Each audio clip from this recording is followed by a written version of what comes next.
So we met, we've both been here a year, haven't we? A year and a half. I got here like 16 months ago or something. Yeah, I've been here 16 months ago, so January of 10, yeah. So we've both been here just over a year, and how we've been able to get into the community, and it really is profoundly different to other bigger places. So I'm not going to compare, I don't think comparisons work, but it really is. Yeah, I mean, Portland's really an open tech community, and it's really supportive. You know, we met at this meetup, and he and I just sort of started talking after that, and we got together for coffee and drinks a bunch of times, and that's sort of like how I've met so many people in this town just in the last year.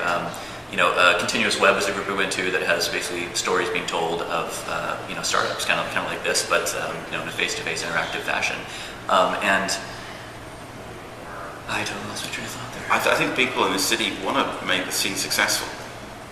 People are proud when they hear of people like CloudKick, who came from Portland and made it big. And everyone's a fan of urban airship, and we talk about it all the time. So it was really good to come here 16 months ago and start going to these random meetups with nobody I knew then, not one person, and have people come over and say hi and ask all about you, and then, oh, I can introduce you to X, Y. It was just an incredible entrance into the scene, and it's been very profound. I mean, you know, JR is been critical to we couldn't have done Cloudability without what he brought to this exercise. And I met him at a meetup in the Green Dragon, at that guy's somebody's living room, in someone's living room, with him demoing his previous startup. So just an amazing spirit in the community here. We're at an event the other night, and one of the CTO from Carwoo was up there speaking in their Y Combinator group, and he talked about how startups need to have their mafia that's behind them. They're like secret mafia, and you know, I think Portland kind of has that in a lot of ways built in. The community here is so supportive and open. Everybody just helps everybody out. Oh, I know this VC guy I'll connect you with. Oh, you should talk to this partner over here. Oh, here's my card. What do you do? Oh, cool. Why don't you come down and talk to us about, you know, office space or building? We'll give it to you. You know, I mean, it's that type of like, we want to help each other out. So that's a really great thing here. It's a really scary thing. It was the idea of how wrong we would have gone without advice from like at least 50 people. Have you thought of trying it this way? Yeah. No, we hadn't, but that makes the business. Talk to so-and-so, or you need to do this. You know, go. I mean, I went to the startup weekend in Portland last month, and just sitting in the audience, and I've now made 4 or 5, just one evening, I've made 4 or 5 connections, one of whom introduces the Oregon Angel Fund, another one who's become a really good advisor, helped us with our one-pager for the investor pack, and you know, it's just been incredible.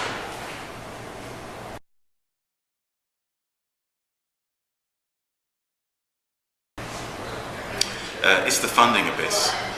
And say massive success. Oh, that one too, but that's behind us. No, it's the funding abyss. It's, you know, meeting up, using your network to get people to do the seed round. And today at 10 o'clock, we have a little signing ceremony down in California at our lawyers. And when that appointment came through, it's like, oh my God, this is real. We're taking these people's money, and they're expecting it back 10x. We have to do this now.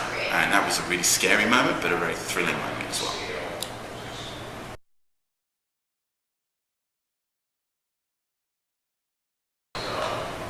I love to build things. This whole world of startups, and we're sitting here at Pi, Y Infinity downtown here, and you know, I love the atmosphere that places like this create. I love, you know, the community that Portland has around startup entrepreneurs that are, you know, committed to coming up with a vision and making it happen, building something out of nothing, and building a following, and you know, hopefully getting revenue in the process. And you know, it's a cool combination of like getting up in the morning and not only like doing something that you love to do, but doing something that you've created on your own out of, you know, your own dreams and visions, and you know, being paid to do it. And sometimes not, but you know, that's the joy of it. It's we're doing something that we love, and I think it's bigger and better than finding your quote dream job. It's, you know, creating your own destiny in a way. I have to echo JR.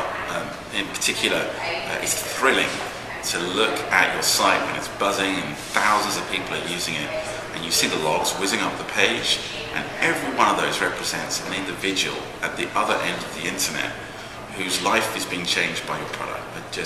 It makes the hair go up on the back of my neck. And the other thing that keeps me going, and when you think about what keeps you going, what inspires you going, is like, you know, those days when you're down, you think, gosh, it's all on top of you, and then you go somewhere, you do something, you meet someone, and it just energizes you. It's the power and enthusiasm of the local .com community, the startup community, that everyone's just so enthusiastic and so in love with their product. I think some of the bloggers would call it the delusional mass psychosis, but it doesn't matter. It's just everyone is loving what they're doing. They want to talk about it till late in the night, and that energy, when I'm feeling a little bit lacking in it, that's what tops me up. I think the crowd in general, they're kind of, we all are kind of adrenaline junkies in that sense, because this type of business is, you have these days where, you know, you put something out, you post a blog article or something, and it just takes off, and, you know, you get a bunch of signups, and that's like, yes, and then the next day, you know, you try and do the same thing and nothing happens, and it's this back and forth balance, and it's part of what makes it challenging, and it's what also makes it totally addictive.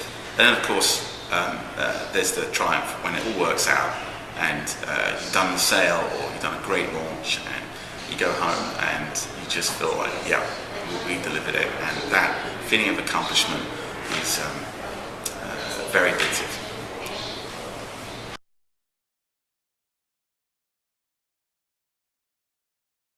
Say Buddha and Gandhi and Mother Teresa. I'll let you take this one first. Golly, it's a tough question. When I heard the question, I was thinking about that. One group of people that inspire me are the people who've been able to build a startup, take it to success, whatever that is, exit, growth, and then remain themselves. And you meet them, and at first you don't click who they are, but then oh golly, you're the founder of this or that, and you know, you sit and chat to them, and they're very normal people, and yet they've gone through that whole startup thing and succeeded. I would very much like to be one of those people. I think the startup community is really interesting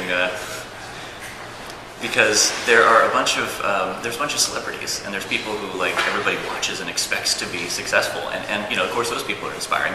But on the other hand, you've got these, like, people who come out of nowhere and who haven't really done anything before, and they launch a product, and that product goes from 0 to $100 million in, like, you know, 6 months, and I mean, I think that's inspiring, that this is an industry where you don't have to, you know, have 6 degrees and this long resume to have huge success. You have these little guys, sometimes people in high school, who just do things right, get it, and it takes off, and that's what's really cool about it. That's inspiring to me. And that made me think of also, there's a couple of people you come across every so often, like Eric Ries of the Lean Startup, and you sit and listen to these people, and you go, this is all true, I know this to be true, but I never thought of it that way. And then you go back, and the next day you find that what you're doing is so different in a really profound way, and you know, to help you focus on what works in life. These people are very helpful, and I'm glad they're quite rare, because otherwise I'd feel much dumber. But very inspiring people.